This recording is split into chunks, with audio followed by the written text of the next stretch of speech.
السلام علیکم ورحمۃ اللہ۔ سامعین، سوال یہ ہے کہ عورتوں پر بھی قربانی کرنا واجب ہے یا صرف مردوں پر ہی قربانی کرنا واجب ہے؟ جواب اس کا یہ ہے کہ ان تمام عورتوں پر بھی قربانی کرنا واجب ہے جو مالک نصاب ہیں۔ مالک نصاب یعنی جس کے پاس 7.5 تولے سونا ہو یا پھر 52.5 تولے چاندی ہو، یا پھر اس کے پاس اتنی نقدی رقم کیش موجود ہو جو 52.5 تولے چاندی کی قیمت ہے، یا پھر اس کے پاس ضرورت سے زیادہ جو مال ہے اس کی قیمت، اس کی ویلیو 52.5 تولے چاندی کی قیمت کو پہنچتی ہو۔ ایسا شخص چاہے عورت ہو چاہے مرد ہو، وہ مالک نصاب ہے، اس کے اوپر قربانی کرنا واجب ہے۔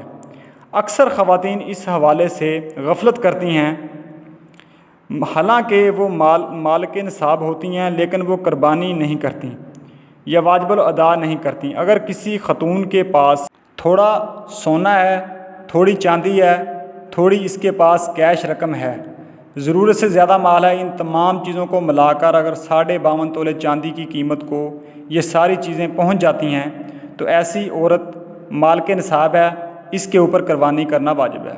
امید ہے بات سمجھ آ گئی ہوگی۔ اللہ پاک عمل کرنے کی توفیق بخشے، آمین۔